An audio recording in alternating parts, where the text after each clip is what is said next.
কিছুতেই মেনে নিতে পারছি না, বুকটা দুমড়ে মুচড়ে যাচ্ছে।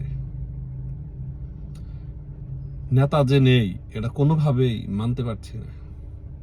আমার কাছে মনে হয় যে ওনার মতো ভালোবাসা আসলে কেউ আমাকে আর বাঁচতে পারবে না রাজনৈতিক জীবনে। এই রাজনৈতিক শেষের 5-6টা বছর ওনার কাছ থেকে আমি এমন ভালোবাসা পেয়েছি, আমার মনে হয় না আমার ভবিষ্যৎ আর রাজনৈতিক জীবনে কোনো নেতা আমার এরকম ভালোবাসতে পারবে, বা আমি কারো কাছ থেকে এতটুকু ভালোবাসা পাবো। দেখা যায় 5 আগস্টের পরে ওনার সাথে আমার সপ্তাহে 7 দিনের মিনিমাম 4 দিন 5 দিন কথা হইতো,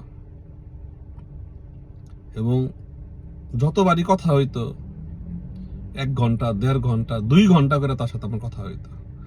এমন কোনো বিষয় ছিল না, রাজনৈতিক, পারিবারিক, টাঙ্গাইল জেলা আওয়ামী লীগ, 12টা উপজেলা আওয়ামী লীগ, বিভিন্ন রাজনৈতিক বিষয় নিয়ে তার সাথে আমার কথা হইতো। দেখা যায় ওনার সাথে যখন আমার কথা হইতো 1 ঘন্টা 1.5 ঘন্টা 2 ঘন্টা চলে যাইতো, বুঝতেই পারতাম না কই দিয়ে এত সময় চলে গেল। লাস্ট উনি যেদিন হসপিটালে ভর্তি হইল তার আগের দিনও তার সাথে আমার প্রায় 1.5 ঘন্টার উপরে কথা হয়েছে। উনি আমার শুধু বলল যে অন্তু শরীরটা ভালো না, আল্লাহ তাআলা যদি বাঁচিয়ে রাখে তোমার আমি রাজনৈতিক ভাবে প্রতিষ্ঠিত করে দেওয়া যাব, যাতে আমার মৃত্যুর পরে প্রতি মৃত্যুবার্ষিকীতে আমার জন্য একটা মিলাদ মাহফিল করতে পারো, আমার নামে আগরবাতি জ্বালাতে পারো, আমি তোমার রাজনৈতিক ভাবে প্রতিষ্ঠিত করে দেওয়া যাব। আসলে উনি আমার জন্য অনেক কিছুই করছে, অনেক কিছু করছে। সেই 2021 সালের পর থেকে ওনার কারণে আমি টাঙ্গাইল সদর উপজেলা আওয়ামী লীগের সাংগঠনিক সম্পাদক হইতে পারছিলাম। উনি আমার এটা বানাইছিল। অনেকের সাথে যুদ্ধ করে টাঙ্গাইলের অনেকেই এটার বিরোধিতা করছে। আমাদের জেলা আওয়ামী লীগের সভাপতি ফজলুর রহমান ফারুক সাহেব পক্ষে ছিল, ডক্টর রাজ্জাক সাহেব পক্ষে ছিল, এবং সবচাইতে স্টানবাজিটা জহের সাহেবই করছিল।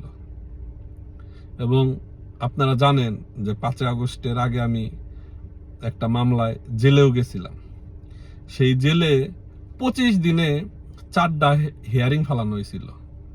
কোনো হিয়ারিং এই ম্যাজিস্ট্রেট আমার জামিন দেয় নাই। লাস্টের হিয়ারিং এর ডেটে জহের সাহেব নিজে কোর্টে দাঁড়িয়ে আমার জামিন করাইছে, নিজে দাঁড়ায় আমার জামিন কইটা বের করে নিয়ে আসছিল। আসলে এইরকম ভালো আমার মনে হয় না টাঙ্গাইল জেলা আওয়ামী লীগের আর কেউ বাঁচতে পারবে, বা কারোর সাথে এই সম্পর্কটা হবে। তার সাথে আমার যে সম্পর্ক, আত্মার যে সম্পর্কটা হয়েছিল, আমার মনে হয় না এই সম্পর্কটা কারোর সাথে হবে। আসলে আমি কোনোভাবে মাইনা নিতে পারতাছি না। আসলে আমার যে কি লস হইলো এটা আমি আসলে কাউরে বুঝাইতে পারতাছি না, বা বুঝাইতে পারবোও না, আর কেউ বুঝবেও না। আমার যে কি পরিমাণ লস হইলো উনি চলে যাওয়াতে, এটা আমি ছাড়া কেউ বুঝবে না।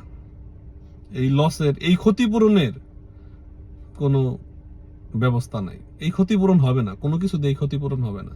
আমি আসলে তারে অনেক ভালোবাসি। আল্লাহ তাআলা আমারে যতদিন জীবিত রাখছে আমি তার কথা স্মরণ করব।